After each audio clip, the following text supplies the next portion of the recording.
My name's Eeland. I'm originally from Denver, Colorado. That's why I sound like this. Thank you. I wanted to be in a gang growing up. All my cousins were in gangs. They were like really tough guys. They were like really cool kids. You know, they were like in Chicago and LA and growing up. And I was like, I want to be in a gang. That sounds neat. And then I got older and I was like, how can you be in a gang in Denver, Colorado? You know, like that doesn't, like how can you do a drive-by on somebody and go for a hike in the same day? Like you can't do those activities, you know? So then I got older, and I tried to overcompensate my, like, gangster, right? Because this is what I sound like. I know what I sound like. I tried to overcompensate with my gangster. I was driving a car with my best friend, and this car cut us off in traffic, and I said out loud in the car, I was like, oh, geez Louise. And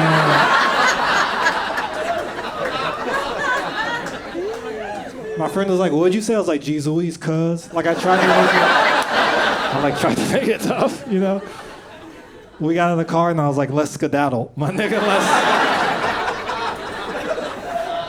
Have you ever skedaddled? It is my favorite white person activity of all time. I love a good skedaddle because it's like a joyous white trot to the next location. You know, like I can't do it all the way. It means no worries. It's my Hakuna Matata. You know, I don't want to be here anymore. And I heard crazy stuff like that all the time. Like, I was at a work event one time, right? And there was like a bunch of white people kind of like now. And I'm standing in the back, right? I'm standing in the back, and this older lady, she walks behind me. But when she walks behind me, she whispers on the back of my neck. She goes, hey, I'm going to sneak right past you. Oh, my God. Have you ever had an old lady go, I'm going to sneak right past you? On the back of your neck? I got immediately hard. I got so hard. I looked back, I said, you better stop, Dolores. You better stop. I will dick you down in this Hilton if you don't put away with me. I will knock the dust. Okay, that's the whole...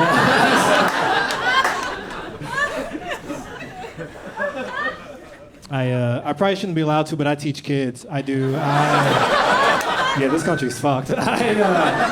I'm a middle school teacher. I'm an environmental science middle school teacher. Right? I used to be a biologist, and then I started teaching middle school. And I love middle schoolers. I don't know if you've been around middle schoolers recently, whether legally or illegally, but they are not good people, right? They're good kids, but they're bad people. Like, I was walking in the hallway one day, right? And one of my students said to my other student, she goes, hey, what are your pronouns? And this other kid goes, he, him. And she just goes, nah, you a bitch. And just walks.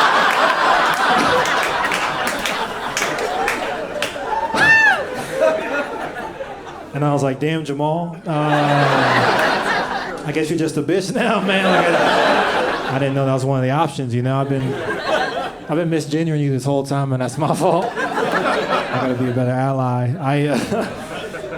I do, you know, I love my kids. I treat all my kids fairly. Most of my students are black or Hispanic. Those are most of my students. And my friend asked me, he goes, do you have white kids in your class? I was like, of course I have white students, right? And I want everybody in here to know I treat all my students equally, but I'm extra nice to my white students because you never know.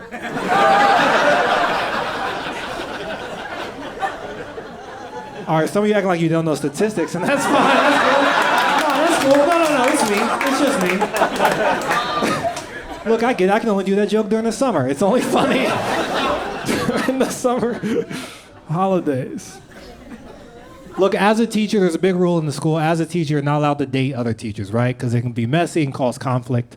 I ended up dating another teacher because we fell in love, and it was great. It was just always weird because our dirty talk was so rigid, right? Because we were in school all day, we were around kids, so we didn't have that extra voice to like get dirty, like let's be dirty. So one night we're laying in bed, right, and we're about to make love, as I do, and this girl goes, she goes, hey, say something dirty to me. And I didn't know what to say, so I just go, 1, 2, 3, eyes on me.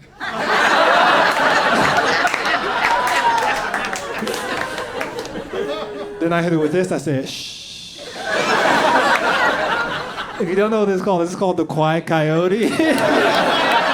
But I forgot because we were having sex, so I called it the wet wolf, which is somehow way worse than the quiet coyote.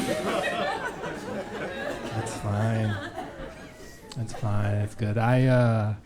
I do care about our planet. You know, I care about climate change a lot. People don't ever expect me to care about climate change. One time this guy asked me, he goes, do you care about climate change more or do you care about racism more? And I was like, I'm just here to get my oil changed. I don't know why either of those matter. And I thought about it, and I was like, I realize I care about climate change way more than I care about racism, right? And he goes, why? And I'm like, because one of those things affects me every single day, and I'm used to it. The other thing is going to affect a lot of people, and I don't want that to happen, right? And you guys don't know which one, which is funny, but I do. I care about climate change way more than I care about racism, right? To put it like, I would much rather someone call me like a nigga, but we have like clean air to breathe, than someone be like, this is a safe space, but don't drink the water. Does that make sense? Like I would, does that mean like I would much rather a hate crime in paradise than the inverse of that. Like be racist to me on a beach. That would be lovely. That would be so nice, you know? And I'm trying to put in that, like I care about climate change so much more than racism. Like I actually go to Klan meetings and I try to convince the Klan to care about climate change. I do.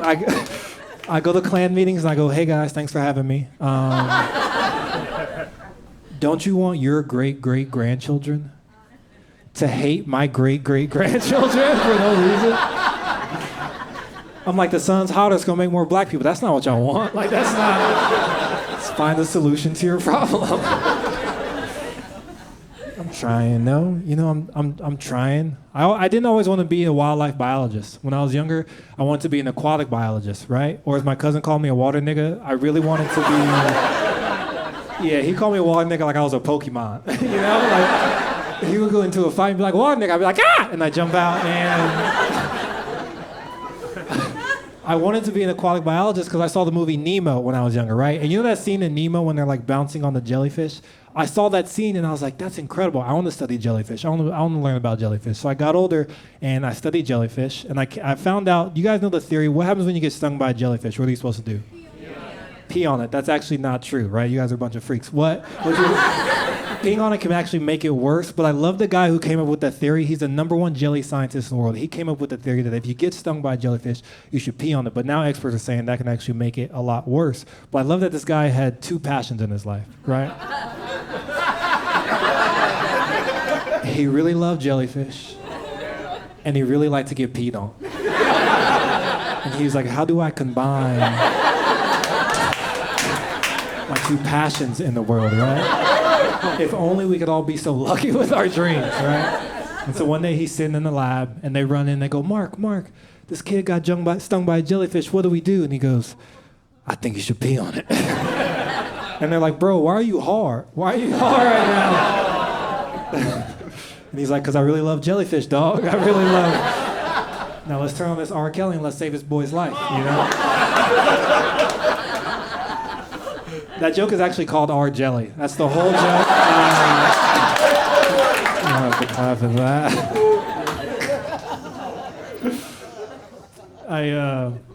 I do get really nervous before shows, so something I like to do is I take my dog to the dog park.